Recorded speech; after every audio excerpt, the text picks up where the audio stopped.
Эрнест Сеттон Томпсон. Королевская аналастанка. Жизнь первая. «Мясо! Мясо!» пронзительно разносилось по Скримперскому переулку. Все кошки-околотка сбегались на этот призыв, а собаки отворачивались с презрительным равнодушием. «Мясо! Мясо!» раздавалось все громче и громче. Наконец появился грязный, всклоченный человек с тачкой. Со всех сторон к нему спешили кошки. Через каждые 50 шагов, как только кошек собиралось достаточно, тачка останавливалась. Человек доставал из ящика вертел, унизанный кусочками сильно пахнущей вареной печенки. Длинной палкой он поочередно спихивал эти кусочки с вертела. Каждая кошка хватала по куску, прижав уши и, метнув злобный взгляд, с урчанием бросалась прочь, чтобы насладиться добычей в надежном убежище.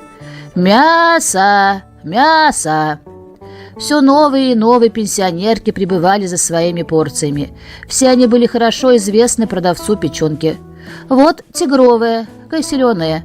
Вот черная, Джонса. Вот черепаховая, Пролицкого. Вот белая, принадлежащая мадам Дантон. Там он крадется ангорская, Бленкинсгофа. А тот, что залез на тачку, старый оранжевый Билли, кот Сойера. Наглый плут, хозяин его очень плохо платит. Каждого надо помнить. Вот бежит кошка, хозяин который аккуратно вносит свои 10 центов в неделю. Зато вот та, другая, ненадежна. А вот кот Джона Уаши. И этот получает кусочек поменьше, потому что Джон задерживает платеж. Разукрашенный ошейником и бантами крысылов трактирщика получает добавочную порцию в награду за щедрость хозяина. Не менее счастлива и кошка сборщика податей, хотя сборщик не дает, а требует деньги. Вот доверчиво прибегает черная кошечка с белым носиком, но, увы, ее беспощадно отталкивают. Бедняжка не понимает, что случилось. Она получала печенку в течение долгих месяцев. Почему такая жестокая перемена? Но продавец печенки хорошо знает, в чем дело. Ее хозяйка перестала ему платить. У него нет никаких книг, он руководствуется только памятью, и память его никогда не обманывает. Кошки, не числившиеся, так сказать, в списках аристократии, дожидались на почтительном расстоянии, надеясь на счастливую случайность. В числе этих прихлебателей находилась одна серая жительница трущоб, бездомная кошка, пробавлявшаяся, чем Бог послал, тощая и грязная. Одним глазом она следила за тачкой, а другим поглядывала, не подстерегает ли ее собака. Десятки кошек удалились, получив свою долю печенки, а у нее все еще не было никакой надежды на завтрак. Но вот большой кот, такой же бездомный, как и она, напал на одну из пенсионерок, чтобы отнять у нее добычу. Жертва выронила мясо, готовясь к обороне. Пока они дрались, серая трущобница схватила кусок и была такова.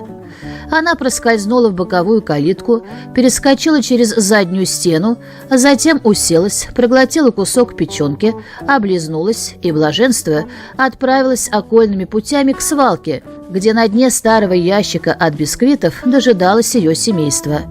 Вдруг она услышала жалобное мяуканье. Она помчалась к своим детенышам и увидела большого черного кота, преспокойно пожиравшего ее котят. Кот был вдвое больше ее, но она набросилась на него с такой яростью, что он, застигнутый на месте преступления, повернулся и бросился бежать.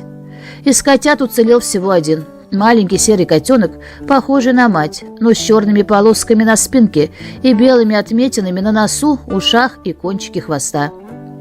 Первые дни мать горевала безмерно, но потом горе ее утихло, и вся любовь и забота сосредоточились на оставшемся в живых малыше.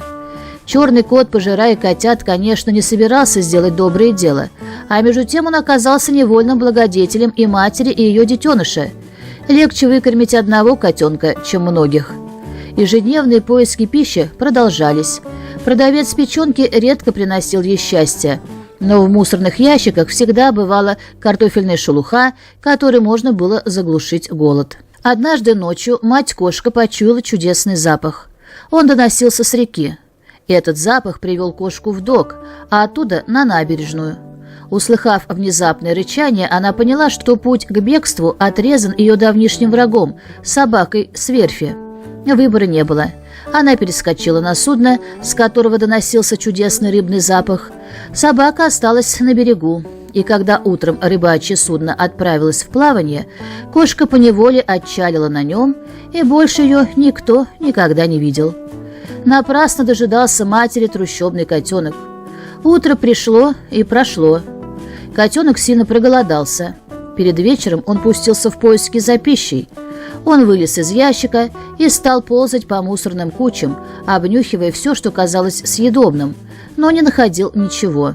Наконец он достиг деревянных ступенек, спускавшихся в подвальную лавку продавца птиц, японца Малли. Дверь была приоткрыта. Котенок вступил в целый мир едких и странных запахов. Он увидел множество заключенных в клетке живых существ. На ящике в углу сидел негр. Негр заметил маленького незнакомца и стал с любопытством следить за ним. Котенок миновал несколько клеток с кроликами, не обратившими на него внимания. Но вот он подошел к клетке с широкой решеткой, в которой сидела лисица. Знатная дама с пушистым хвостом находилась в самом дальнем углу клетки. Она приникла к земле, глаза ее загорелись. Котенок приблизился, принюхиваясь к решетке, просунул голову внутрь, еще раз понюхал, затем двинулся к миске с едой. И в тот же миг был схвачен караулившей его лисицей. Послышалось испуганное мяу, и сразу кончилась бы кошачья жизнь, если бы не вмешался негр. Оружия у него не было, войти в клетку он не мог, но он запустил в морду лисицы такой решительный плевок, что та мгновенно выронила котенка и забилась в угол, мигая глазами от страха. Негр вытащил котенка из клетки. Сотрясение ошеломило его. Малютка был невредим, но словно одурманен. Он, шатаясь, сделал несколько шагов и стал понемножку приходить в себя. Несколько минут спустя он мурлыкал на коленях у негра. Тут в лавку вернулся продавец птиц, японец Мали. Японец Мали родился вовсе не в Японии, а в лондонском предместье. Но у него на месте глаз были такие крошечные прорезы, косо расставленные на плоском круглом лице, что настоящее его имя было забыто, и все называли его японцем. Он не был жесток к птицам и животным, которыми торговал. Он только соблюдал свою выгоду и знал, что ему нужно. Ему не был нужен трущобный котенок. Негр накормил малыша всласть, затем отнес его в отдаленный квартал и покинул там на дворе железного склада. Одного обильного обеда вполне достаточно на 2-3 дня.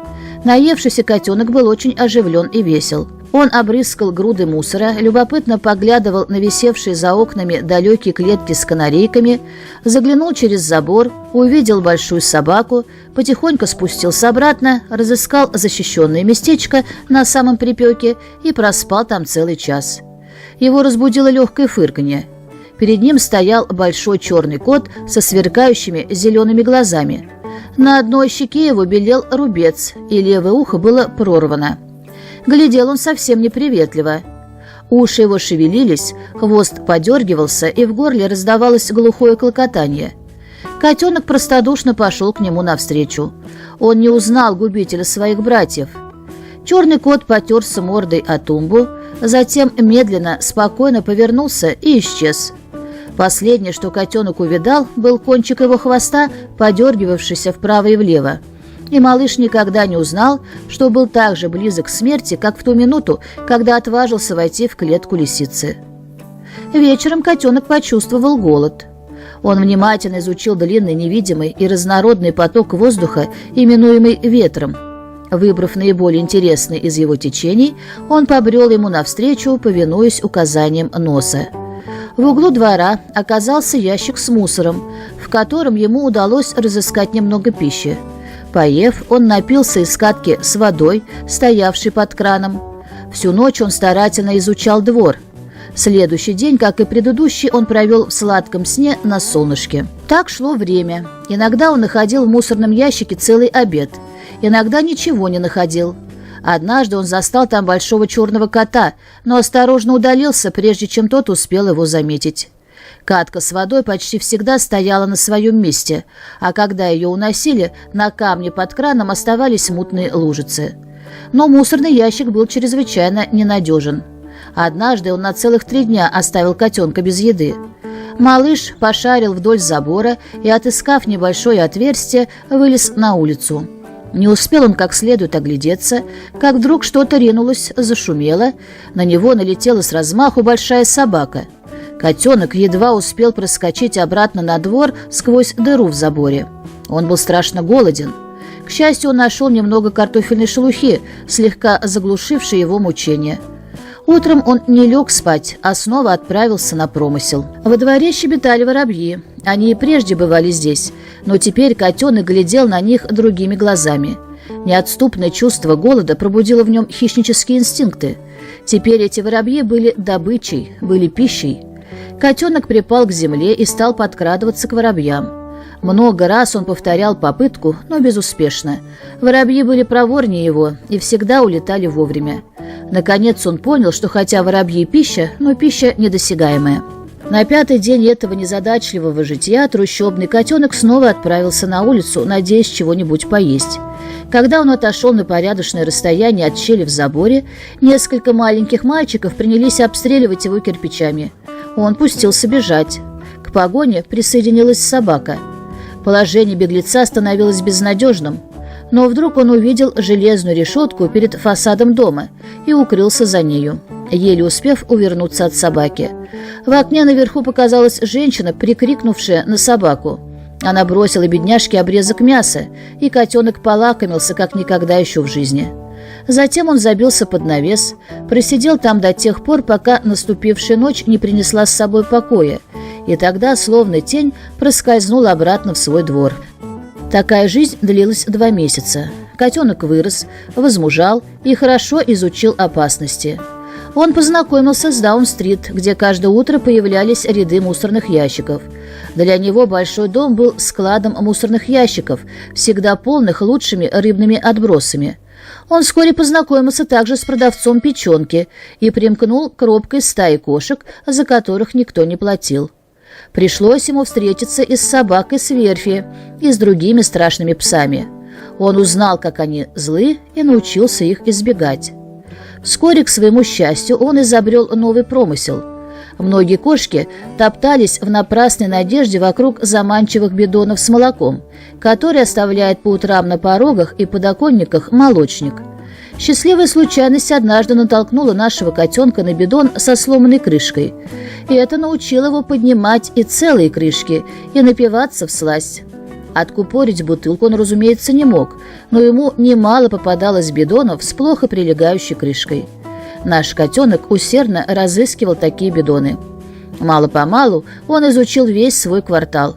Проникая все дальше, он, наконец, снова очутился среди бочонков и ящиков заднего двора за лавкой продавца птиц.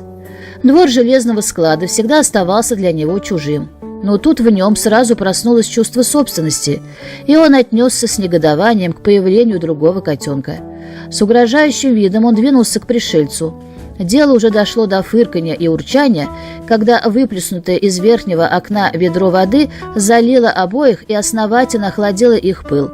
Они бросились в разные стороны. Незнакомец через стену, а трущобный котенок под тот самый ящик, в котором он родился. Эти задворки были необычайно милы его сердцу, и он вновь обосновался здесь на жительство. В этом дворе пищи было так же мало, как в прежнем, и вовсе не было воды, но зато его посещали вкуснейшие мыши. Благодаря этим мышам наш котенок скоро нашел себе друга. К этому времени котенок превратился уже в большую красивую кошку, пятнистую, словно тигр. Ее бледно-серую шкурку украшали черные полосы, а 4 белых пятна на носу, хвосте и ушах придавали ей чрезвычайно изящный вид. Несмотря на то, что она отлично умела отыскивать пищу, ей иной раз приходилось голодать по несколько дней, и тогда она снова безуспешно принималась охотиться за воробьями. Она была совсем одинока.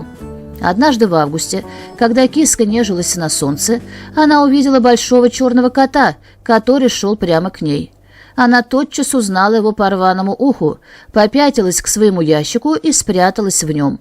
Черный осторожно двигался вперед, легко перепрыгнул со стены на сарай в конце двора и стал переправляться через его крышу, как вдруг перед ним вырос желтый кот. Черный уставился на него с рычанием, желтый отвечал тем же. Хвосты их злобно извивались. Крепкие глотки рычали и урчали. Они приблизились друг к другу с прижатыми к затылку ушами, с напряженными мускулами. «Яу-яу», — сказал черный. «Вау!» — прозвучал в ответ здоровенный бас. «Яу-яу-яу!» — сказал черный, придвигаясь на четверть дюйма ближе. «Яу!» — ответил желтый. Выпрямившись во весь рост, он с необычайным достоинством сделал шаг вперед. «Яу!» И он ступил еще раз, хлеща себя по бокам хвостом. «Яу-яу!» — взвизнул черный, повышая тон, и отступил на осьмушку дюйма перед широкой непреклонной грудью противника. Вокруг открывались окна, слышались людские голоса, но кошачья ссора не прерывалась. «Яу-яу!» — загремел желтый, понижая голос по мере того, как голос черного повышался. «Яу!» — и он шагнул вперед. Теперь между их носами было каких-нибудь 3 дюйма. Они стояли боком, оба готовые вцепиться друг в друга, но дожидаясь, чтобы начал враг. Минуты 3 они молча пожирали друг друга глазами, неподвижные, как изваяния. Шевелились только кончики их хвостов. Затем желтый начал снова. «Яу!» низким басом. «Я!» — завизжал черный, стараясь вселить ужас своим воплем, но в то же время отступая на 1/16 дюйма. Желтый ступил вперед на полдюйма. Теперь усы их смешались. Еще шаг, и носы их чуть не столкнулись. «Яу!» — злобно прорычал желтый. «Я!» — взвизнул черный, отступая на 32-ю часть дюйма. Желтый воин ринулся вперед и вцепился в него. О, как они кувыркались, кусались и царапались, как они кусали, таскали и мяли друг друга. Особенно отличался желтый. Кубарем через голову, иногда один сверху, иногда другой, но чаще желтый, они катились все дальше и дальше, пока не свалились с крыши под радостные крики зрителей, толпившихся у окон. Даже во время падения они продолжали мять и царапать друг друга. А особенно больно царапался желтый. Когда они коснулись земли, верхним оказался желтый.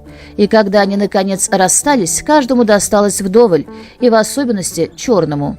Он забрался на стену и, ворча, истекая кровью, исчез, в то время как от окна к окну передавалась весть, что, наконец-то, оранжевый Билли как следует отдул черного Нига. Либо желтый кот был очень искусный сыщик, либо трущобная киска не слишком усердно пряталась, но он нашел ее среди ящиков, и она не пыталась бежать. Ничто так не покоряет женское сердце, как победа на поле боя. Желтый кот и киска вскоре подружились. Не то чтобы они делили жизнь и пищу, это не в обычае у кошек. Они только признавали друг за другом особые приятельские права. Сентябрь прошел. Наступили короткие октябрьские дни, когда в старом ящике из-под бисквитов произошло важное событие. Если бы сюда явился оранжевый Билли, он увидел бы 5 котят, свернувшихся в объятиях своей матери, маленькой трущобной кошечки. Настало и для нее счастливое время. Она испытывала величайший восторг. Она облизывала их с нежностью, удивившей бы ее самое, если бы она только была способна рассуждать. В ее безрадостную жизнь вошла радость, но прибавилось также и забот. Теперь все ее силы уходили на поиски пищи. Заботы увеличивались по мере того, как росли котята. Через 6 недель они начали вылезать из ящика и лазили всюду каждый день, как только мать уходила на промысел. В трущобном мире хорошо известно, что беда идет тучей, а счастье полосой. Киска пережила 3 схватки с собаками и получила несколько кирпичей от негра, слуги японца Мали.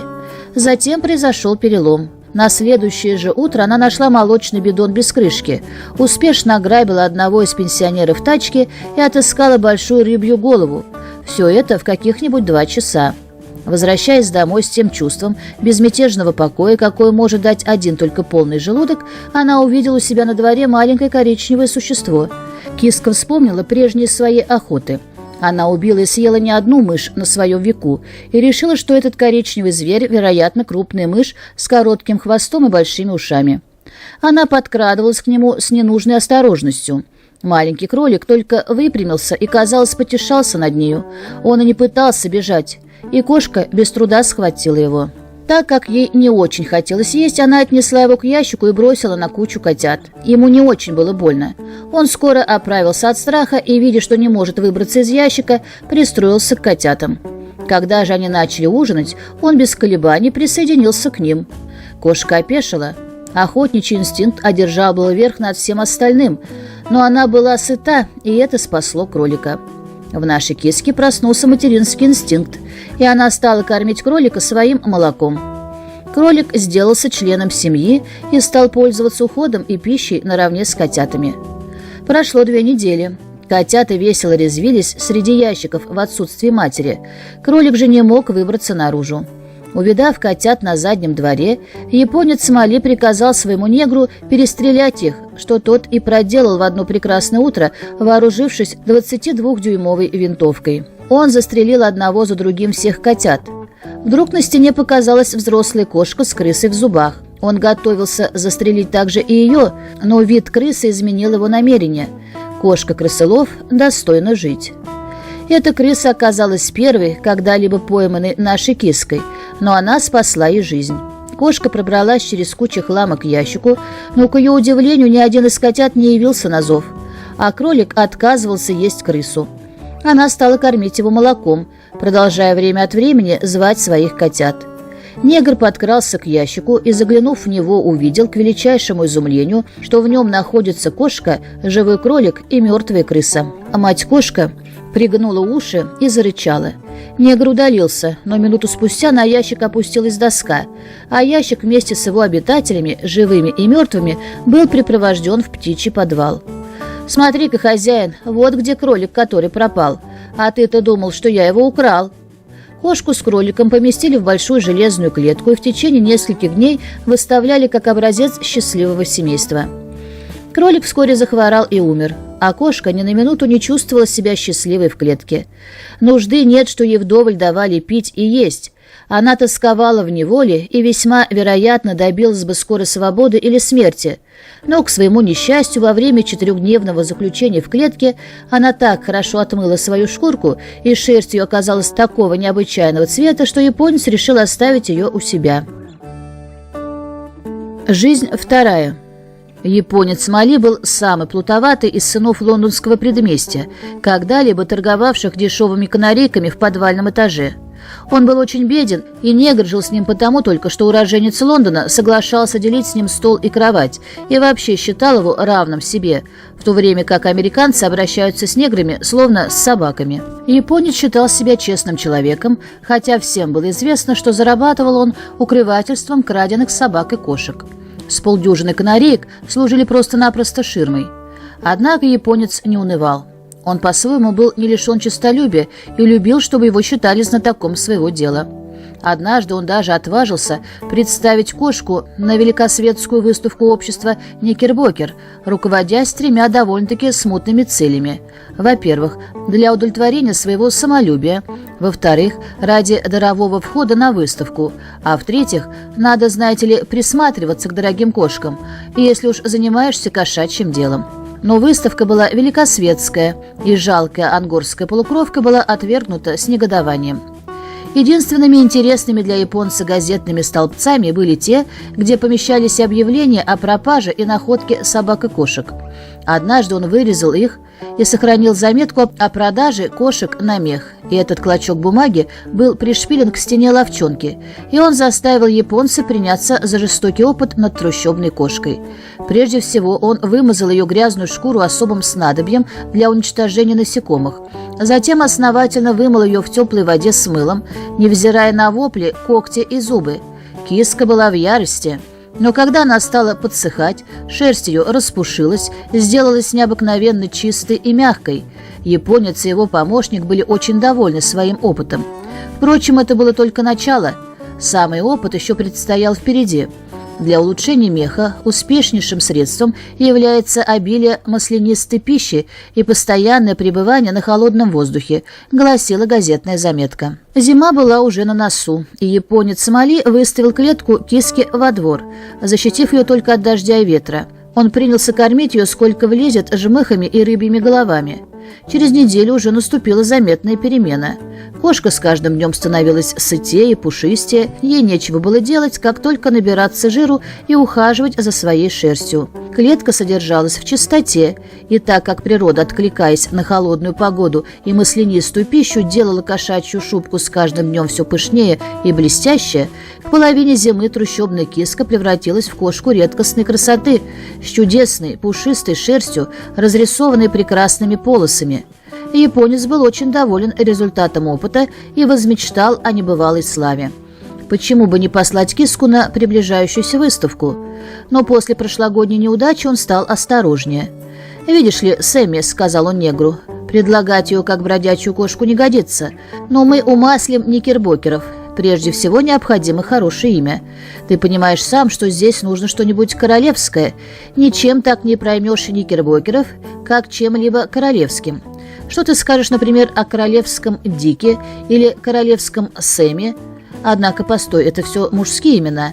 Скажи-ка, Сэмми, как звали тот остров, где ты родился?» «Остров Аналастан был моей родиной, сэр».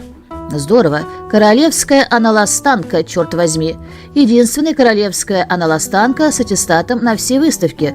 У Мора, да и только». И оба захохотали во все горло. «Придется только заготовить аттестат». И друзья принялись за сочинение подробной поддельной родословной.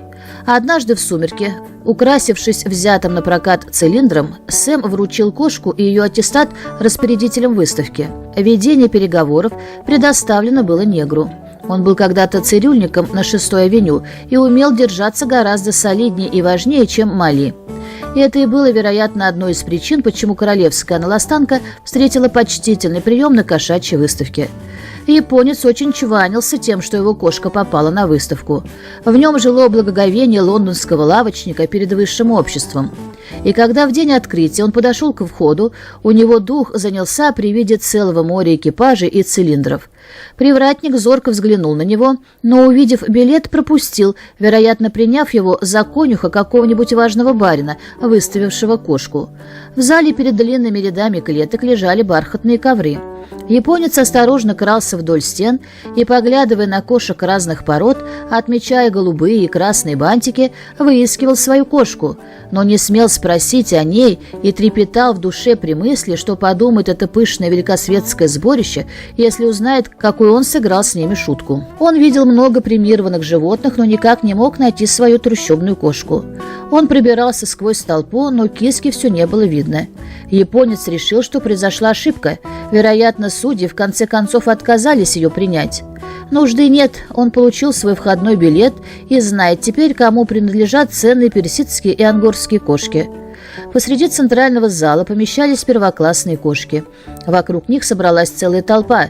Вдоль зала были протянуты веревки, и 2 полицейских следили за тем, чтобы толпа не задерживалась на месте. Японец пробрался в самую давку. Он был слишком мал ростом, чтобы заглянуть через плечи, и хотя расфранченная публика сторонилась его, отрепьев, он все же никак не мог протиснуться к средней клетке. Однако он понял из замечаний окружающих, что здесь находится самый гвоздь выставки. «Ну не красавица ли?» — сказала высокого роста женщина. «Что за изящество?» — был ответ. «Это ленивое выражение глаз создано веками утонченной жизни. Приятно бы иметь у себя это великолепное создание. Сколько достоинства, сколько спокойствия. Говорят, ее родословная доходит чуть ли не до фараонов». И бедный грязный маленький японец подивился собственной смелости. Неужели ему действительно удалось втиснуть свою трущобницу в такое общество? «Виноват, сударыня», — показался директор выставки, прибиравшийся сквозь толпу. «Здесь находится художник спортивной газеты, которому заказано сделать набросок с жемчужины выставки для немедленного опубликования. Могу ли я попросить вас немножко посторониться? Вот так, благодарю вас». «О, господин директор, не можете ли вы уговорить продать это великолепное существо?» «Не знаю», — был ответ. «Насколько мне известно, хозяин человек с большими средствами, и к нему приступиться трудно». А, впрочем, попробую, сударыня, попробую. Как мне сказал его дворецкий, он на силу согласился выставить свое сокровище. «Послушайте-ка, куда вы лезете?» – заворчал директор на обтрепанного человека, нетерпеливо оттеснившего художника от аристократического животного. Но обтрепанный человек хотел во что бы то ни стало узнать, где водятся породистые кошки. Он мельком взглянул на клетку и прочел ярлык, гласивший, что голубая лента и золотая медаль выставки общества «Никербокер» выданы чистокровной, снабженный аттестатом королевской аналостанки, вывезенный и выставленный известным любителем Я Мали Эксквайром, не продается. Японец перевел дух и снова взглянул.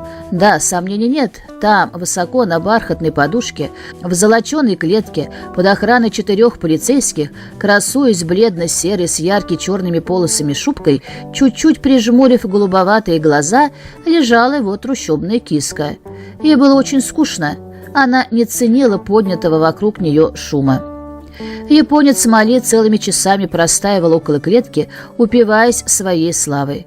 За всю свою жизнь впервые он так прославился. Такая слава ему никогда даже не снилась. Однако он понял, что будет разумнее держаться в тени и предоставить ведение дела своему дворецкому. Всем своим успехом выставка была обязана трущобной киске. С каждым днем цена кошки росла в глазах ее владельца. Он не имел понятия о тех ценах, какие иной раз выручаются за кошек, и думал, что содрал целое состояние, когда его дворецкий дал директору разрешение продать аналостанку за $100. Вот каким образом случилось, что трущобница переселилась с выставки в роскошный дом на 5-й авеню. Она сразу выказала необъяснимую дикость, однако ее нелюбовь к ласкам была истолкована как аристократическое отвращение к фамильярности. Бегство от комнатной собачки на середину обеденного стола объяснялось прирожденным стремлением избежать оскверняющего прикосновения. Покушения на домашнюю канарейку объяснились жестокостью, которая царит на ее родном Востоке. Ее барские ухватки при открывании бидона с молоком снискали ей всеобщее восхищение. Нежелание спать в подбитой шелком корзине и частые столкновения с оконными стеклами доказывали только, что корзинка недостаточно нарядна, а зеркальные стекла недостаточно прозрачны. Частые, но неудачные попытки поймать воробья, порхавшего в огороженном высокой стеной саду, служили лишним доказательством непрактичности королевского воспитания, а посещение мусорного ящика только простительным чудачеством высокорожденной особы.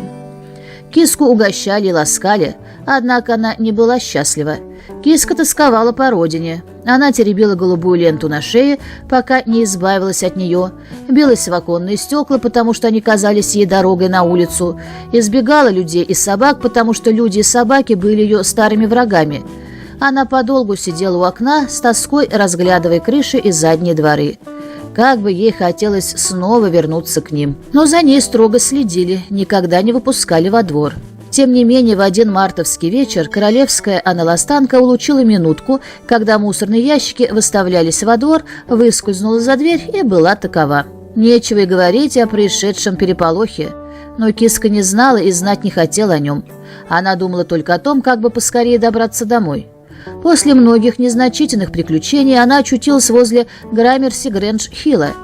Что же было потом? Домой она не попала, а с другой стороны лишилась верного куска хлеба. Голод уже давал себя знать, но, несмотря на все, она испытывала странную радость. Некоторое время она прождала, притаившись в палисаднике одного дома.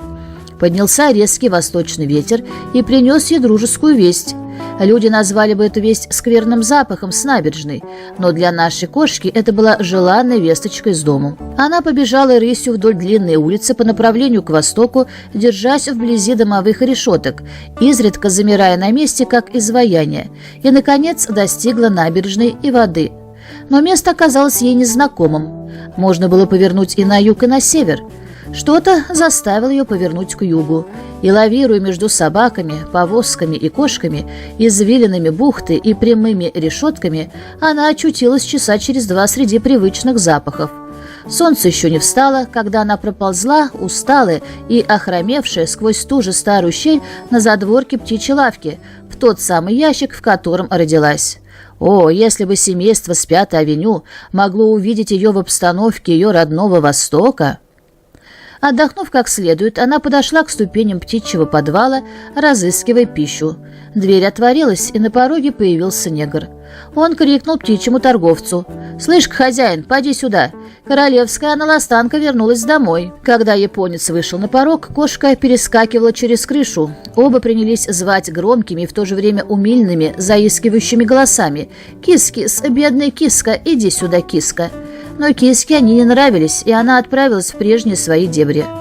Королевская аналастанка оказалась для японца настоящим кладом.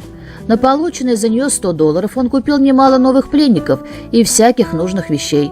Поимка Ее Величества казалась ему поэтому чрезвычайно важным делом. Пустили в ход протухшую говядину и прочие неотразимые приманки, и в конце концов киска, измученная голодом, подкралась к большой рыбьей голове, положенной в ящик с ловушкой. Негр дернул веревку, крышка захлопнулась, и минуту спустя королевская аналастанка снова была водворена среди пленников подвала. Между тем японец погрузился в газетные объявления. Вот оно, $5 награды и так далее. В тот же вечер дворецкий мистер Мали явился в отель на 5-й авеню с пропавшей кошкой. «Поклон от мистера Мали, сэр. Королевская аналастанка возвратилась к своему прежнему владельцу, сэр. Мистер Мали очень рад вернуть вам королевскую аналастанку, сэр». Разумеется, не могло быть и речи о вознаграждении мистера Мали, но дворецкий дал понять, что охотно примет обещанную награду на чай. Надзор за киской после этого усилился, но вместо того, чтобы разочаровываться в прежней голодной жизни и радоваться уютному углу, она становилась все более дикой и раздражительной. Весна трудилась изо всех сил, насколько это только возможно в Нью-Йорке. Грязные воробьи дрались и барахтались под водосточными трубами. Коты вопили по ночам на крышах, а семейство с 5-й авеню подумывало о переезде на дачу.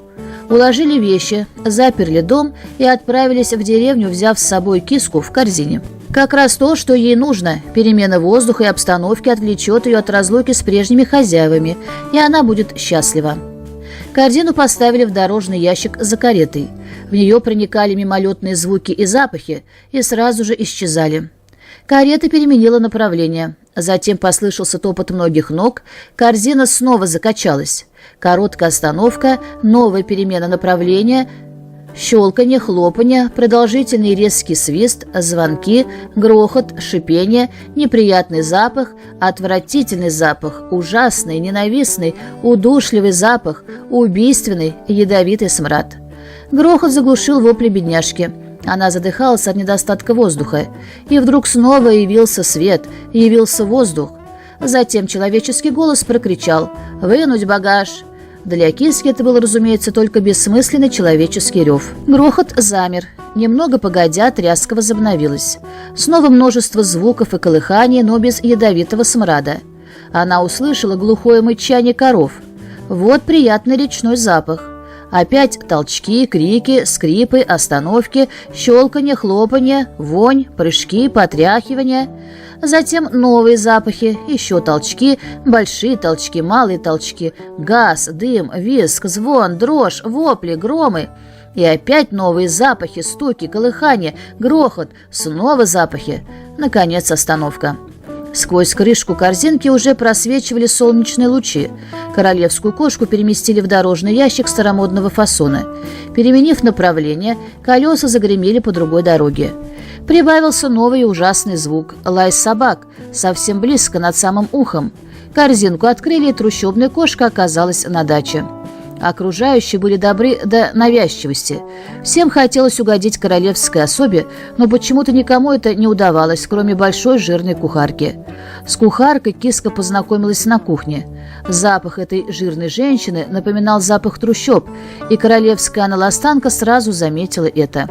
Узнав, что хозяева боятся, как бы кошка не удрала, кухарка обещала приручить ее. Она проворно схватила недоступное божество в передник и совершила ужасное кощунство, смазала ей пятки салом. Киска, разумеется, возмутилась. Однако, когда ее отпустили на волю, она принялась облизывать лапки и нашла в этом сале некоторое удовлетворение. Она лизала все 4 лапы в течение целого часа, и кухарка торжествующе объявила, что теперь уж киска наверняка останется. И точно. Киска осталась, но зато обнаружила поразительное и возмутительное пристрастие к кухне, кухарке и помойному ведру. Хотя хозяева сокрушались по поводу этих аристократических чудачеств, они, тем не менее, рады были видеть королевскую аналастанку довольной и доброй. Спустя 1-2 недели ей стали предоставлять несколько больше свободы. Ее охраняли от малейшей неприятности. Собаки научились уважать ее. Ни один человек, ни один мальчик в околотке не смел швырнуть камнем в знаменитую кошку с аттестатом. Пищи ей давали вдоволь, и все же она была несчастна. Ей смутно хотелось многого. Она сама не знала чего. У нее было все, но ей хотелось чего-то другого. У нее было много еды и питья, но у молока совсем не тот вкус, когда можно пойти лакать сколько угодно из блюдечка. Надо выкрасть его из жестяного бидона, когда подвело живот от голода и жажды, а то в нем не будет того смака. Не молоко это, да и только. Правда, за домом находился большой двор, но он весь был опоганен и отравлен розами. Даже лошади и собаки пахли не так, как следует. Вся страна была сплошной пустыней, состоящей из противных садов и лугов, без единого жилья, без единой печной трубы. Как все это было ей ненавистно! Во всей ужасной усадьбе был один только благоуханный кустик, и тот скрывался в заброшенном углу. Она с удовольствием пощипывала его листочки и валялась на нем.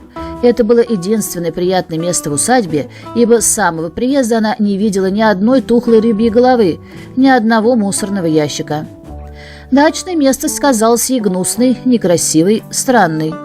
Она, несомненно, удрала бы в самый первый вечер, если была бы на воле. Но воля пришла много недель спустя, а тем временем она подружилась с кухаркой. Однако в конце лета произошли события. В деревенскую усадьбу привезли большой тюк товара из порта. Он весь пропитался острейшими и пленительнейшими ароматами порта и трущоб, и прошлой киски властно возникла перед нею. А на следующий день кухарку рассчитали и выгнали из дома. После ее ухода кошка совсем осиротела. В тот же вечер младший сын хозяйки, скверный маленький американец, лишенный всякого чувства уважения королевской крови, задумал привязать жестянку к хвосту аристократки. Киска ответила на эту вольность движением лапки, вооруженной 5 большими рыболовными крючками. Вой оскорбленной Америки взорвал американскую мать. Киска каким-то чудом увернулась от запущенной в нее с чисто женской ловкостью книжки и бросилась бежать. Побежала она, разумеется, наверх. Крыса, когда ее гонят, бежит вниз, собака прямо, кошка кверху. Она притаилась на чердаке, укрылась от преследования и дождалась ночи. Тогда, проскользнув вниз по лестнице, она перепробовала все двери одну за другой, пока не нашла отпертую, и погрузилась в черную августовскую ночь. Черная, как смола для человеческих глаз, для нее она была только серой. Беглянка прокралась между кустами и клумбами, щипнула на прощание привлекательное растение в саду и отважно пустилась отыскивать свою родину. Как найти дорогу, которую она никогда не видала? В каждом животном живет чувство направления. Оно очень слабо у человека и очень сильно у лошади. У кошек оно могущественно. Этот таинственный путеводитель направил ее на запад. Через час она уже сделала 2 мили и достигла реки Гудзона. Обоняние несколько раз убеждало ее, что она избрала правильный путь. Припоминала один запах за другим, точно так же, как человек, пройдя незнакомую улицу, сразу забывает ее, но, увидав ее вторично, внезапно что-то припомнит и скажет себе: «Ну да, я уже был здесь однажды». Итак, главным вожаком киски было чувство направления. Оно все время ободряло ее. «Да, теперь верно, здесь мы приезжали прошлой весной». Жизнь 3. Кошки могут очень быстро влезть на дерево или на стену, но в долгом ровном беге первенство остается не за кошачьей припрыжкой, а за собачьей рысью. Несмотря на ровную дорогу, прошел целый час, прежде чем она удалилась еще на 2 мили. Она устала и немножко захромала. Бедняжка собиралась уже расположиться на покой, как вдруг по ту сторону забора раздался ужасающий собачий лай. Киска в страхе рванулась вперед и побежала изо всех сил вдоль по дороге, посматривая в то же время, не может ли собака пролезть сквозь забор. Нет, пока еще нет. Но собака скакала рядом с ней, оглушительно рыча, и кошка переправилась на другую сторону улицы. Собачий лай превратился в глухой грохот, в рев, в ужасающий гром. Блеснул огонь. Киска оглянулась и увидела не собаку, а надвигавшегося на нее огромного черного зверя с одним единственным красным глазом. Зверя, визжавшего и пыхтевшего, как полный двор кошек. Киска напрягала все свои силы, мчалась с небывалой скоростью, но не решалась перескочить через забор. Она бежала, летела. Все напрасно. Чудовище настигло ее, но промахнулось в темноте и промчалось мимо, затерявшись в пространстве, в то время как киска, задыхаясь, припала к земле на полмили ближе к дому, чем была до встречи с собакой. Это было ее первое знакомство с неизвестным чудовищем. Впрочем, она узнала его по запаху. Она уже встречалась с ним, когда ехала в корзине на дачу. Страх, внушаемый ей этими чудовищами, значительно убавился. Она убедилась, что они очень бестолковы, никогда не поймают ее, стоит только залечь под забором и притаиться. Прежде чем наступило утро, она повстречала их несколько, но осталась невредимой. На рассвете ей подвернулся славный грязный двор, и в куче золы удалось отыскать немного съедобных отбросов. День она провела возле конюшни, где жили 2 собаки и множество мальчишек, едва не убивших ее. Здесь было очень похоже на родину, но она не собиралась оставаться. Старое стремление неудержимо влекло ее, и с наступлением сумерек она снова пустилась в путь. Мимо нее весь день прибегали одноглазые громовики, но она теперь освоилась с ними и продолжала бесстрашно бежать всю ночь. Следующий день она провела в амбаре, где ей удалось поймать мышь. Ночь прошла приблизительно так же, как и предыдущая, с той разницей, что ей повстречалась собака, которая загнала ее далеко назад. Несколько раз ее сбивали с пути перекрестки, и она забиралась далеко в сторону, но постоянно возвращалась к прежнему направлению. Дни проходили в отыскивании пищи и увертываниях от собак и ребятишек, а ночи в путешествии по дороге. Беглянка начинала уставать, однако она все подвигалась вперед, миля за милей, к югу, все к югу. Собаки, мальчишки, громовики, голод. Собаки, мальчишки, громовики, голод. А она плелась все вперед и вперед, и нос время от времени ободрял ее. Этот самый запах мы чуяли прошлой весной. Так прошла неделя, и киска, грязная, хромая, без ленточки, достигла Гарлемского моста. Несмотря на прекрасный запах, мост ей не понравился. Она полночи пробродила взад и вперед по берегу, не узнав ничего интересного, за исключением того, что мужчины так же опасны, как и мальчишки. Пришлось поневоле возвратиться к мосту. Запахи его казались ей чем-то родственным, а когда по нему пробегал одноглазый громовик, поднимался тот глухой грохот, который она слышала во время своего весеннего путешествия. Вокруг царила ночная тишина, когда кошка вскочила на ряд бревен и понеслась по мосту над водой. Она не пробежала еще и 3/3 части пути, когда с противоположного конца моста на нее с ревом ринулся гремящий громовик. Она сильно перепугалась, но, зная глупость и слепоту громовика, прильнула к перилам и замерла. Бестолковое чудовище, разумеется, промахнулось и пролетело мимо. И все было бы хорошо, да только оно завернуло обратно, или другое, подобное ему, внезапно запыхтело у нее за спиной. Киска, сломя голову, пустилась вперед. Быть может, она и достигла бы противоположного берега, если бы с этой стороны на нее с воплем не бросился 3-й красноглазый зверь. Она бежала изо всех сил, но оказалась между 2 огней. Не оставалось ничего, кроме отчаянного прыжка с моста в неизвестность. Вниз, вниз, вниз, шлеп, пляск. И она погрузилась в глубокую воду, еще не холодную в августе, но ах, какую противную. Она всплыла на поверхность, кашляя и отплевываясь, оглянулась посмотреть, не гонится ли за ней чудовище, и поплыла к берегу. Она никогда не училась плавать, а между тем плыла по той простой причине, что положение и движение кошки при плавании те же, что и при ходьбе. Попав в неприятное ей место, она, естественно, попыталась выплыть и в результате поплыла к берегу, к которому же...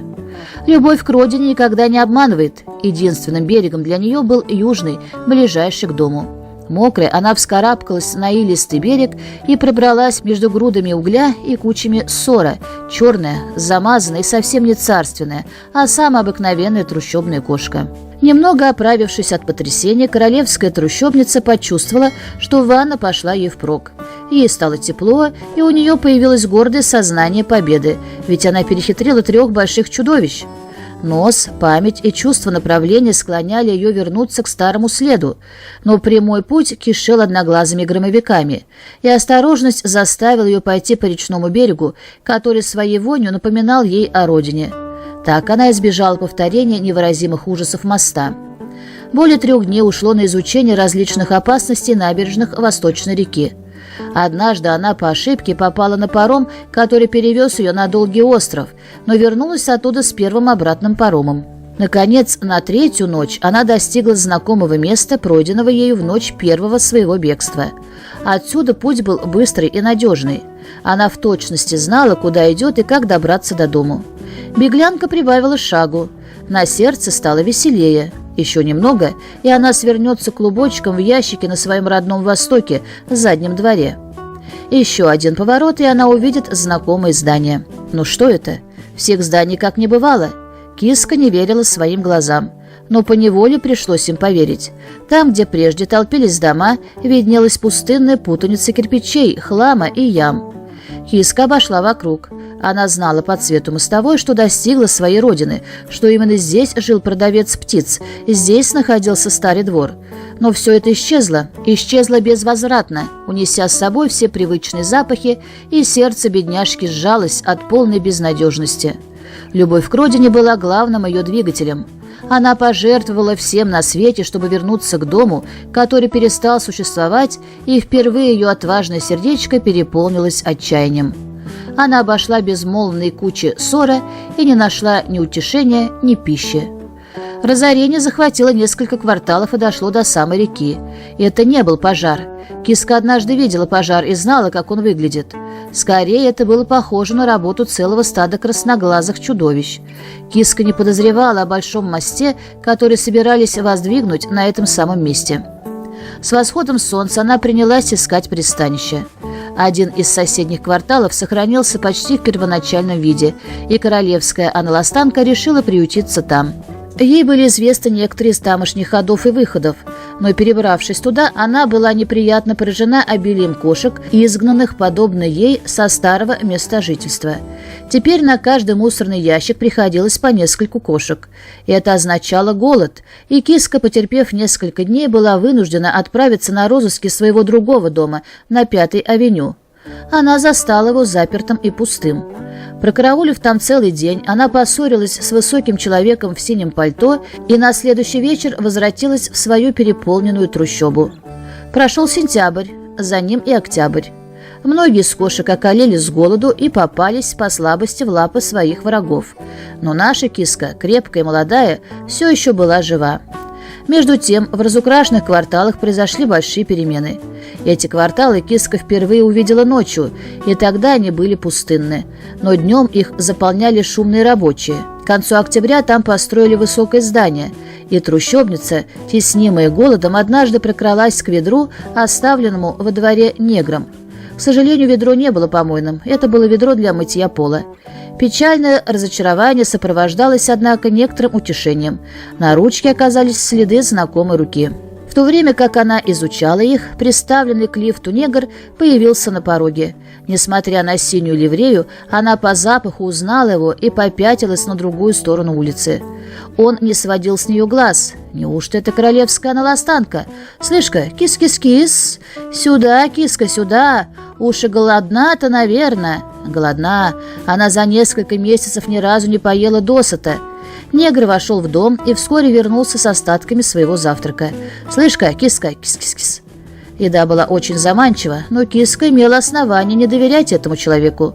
Наконец он положил мясо на мостовую и вошел обратно в дверь. Трущобница осторожно подкралась, понюхала мясо, схватила его и умчалась, как тигрица, чтобы съесть добычу в безопасности. Жизнь 4. Так началась новая эпоха. Теперь Киска стала приходить к дверям дома, когда была очень голодна, и с каждым днем все крепче привязывалась к негру. Она раньше не понимала этого человека, он всегда оказался ей врагом, а оказалось, что это ее друг, единственный друг в целом свете. Однажды ей выпала счастливая неделя. 7 сытных обедов, 7 дней подряд. И как раз после последнего обеда ей подвернулась сочная мертвая крыса, настоящая крыса, сущий клад. Киска ни разу не видела взрослой крысы за все свои разнообразные жизни, однако схватила находку и потащила ее, намереваясь припрятать впрок. Она переправлялась через улицу у нового дома, когда показался ее старый враг – собака Сверфи, и она, естественно, бросилась к двери, за которой жил ее друг. Как раз когда она поравнялась с ней, негр распахнул дверь, выпуская хорошо одетого человека. Они оба увидали кошку с крысой. «Ого, вот так кошка!» «Да, сэр», — отозвался негр, — «это моя кошка, сэр. Гроза для крыс, сэр. Всех почти переловила, сэр. Вот почему она так худа». «Не давайте ей голодать», — сказал господин, по всем признакам домохозяин. «Вы возьметесь кормить ее?» «Продавец печенки приходит каждый день, сэр. $0,25 в неделю, сэр», — сказал негр, находя, что имеет полное право на добавочные 15 центов за выдумку. «Хорошо, я буду платить». «Мясо! Мясо!» — раздается чарующий крик старого продавца печенки, везущего свою тачку по переродившемуся Скримперскому переулку. И кошки, как в прежнее время, стаи сбегаются за своей порцией. Надо помнить всех кошек – черных, белых, желтых и серых, а главное, надо держать в памяти всех их владельцев. Обогнув угол нового дома, тачка делает непривычную в прежние времена остановку. «Эй вы, прочь с дороги, низкий сброд!» – кричит продавец печенки и размахивает волшебным жезлом, очищая дорогу для серой кошечки с голубыми глазами и белым носом. На ее долю выпадает самая большая порция, потому что негр разумно делит доходы пополам с продавцом печенки. Трущобный киска удаляется со своим обедом под кров большого здания, сделавшегося ее жилищем. Ее четвертая жизнь принесла ей такое счастье, о каком она и не мечтала. Вначале все было против нее, теперь же счастье так и лезет к ней. Вряд ли она поумнела после своих странствий, но теперь она хорошо знает, чего хочет, и получает то, что хочет. Честолюбивая мечта всей ее жизни также осуществилась, ибо ей удалось поймать не одного воробья, а целых двух, в то время как они дрались на мостовой. Ей так и не удалось поймать крысу, но негр подбирает дохлых крыс где только может и выставляет их на показ. Покойница лежит в сенях до прихода домовладельца, затем с извинением торопливо выбрасывается вон. «Чтоб ее эту кошку, сэр! Это аналастанская кровь, сэр, гроза крыс!» За это время у нее несколько раз бывали котята. Негр думает, что желтый кот – отец некоторых из них, и негр без сомнения прав. Он продавал ее несчетное количество раз со спокойной совестью, хорошо зная, что королевская аналастанка возвратится домой через несколько дней. Она отделалась от своей нелюбви к лифту и даже приучилась подниматься и спускаться в нем. Негр упорно утверждает, что в один прекрасный день, когда она услышала зов продавца печенки, находясь на верхнем этаже, она ухитрилась нажать электрическую кнопку лифта и спуститься вниз. Шерсть ее по-прежнему шелковистая и прекрасна. Она числится в первых рядах кошачьей аристократии. Продавец печенки чрезвычайно почтителен с ней. Даже вскормленная на сливках и цыплятах кошка хозяина ломбарда не занимает такого положения, как королевская аналастанка. А между тем, несмотря на все ее благополучие, общественное положение, королевское звание и поддельный аттестат, она никогда не бывает так счастлива, как в то время, когда ей удается улизнуть в сумерки и порыскать по задворкам, потому что в глубине души она осталась и всегда останется грязной трущобной кошкой.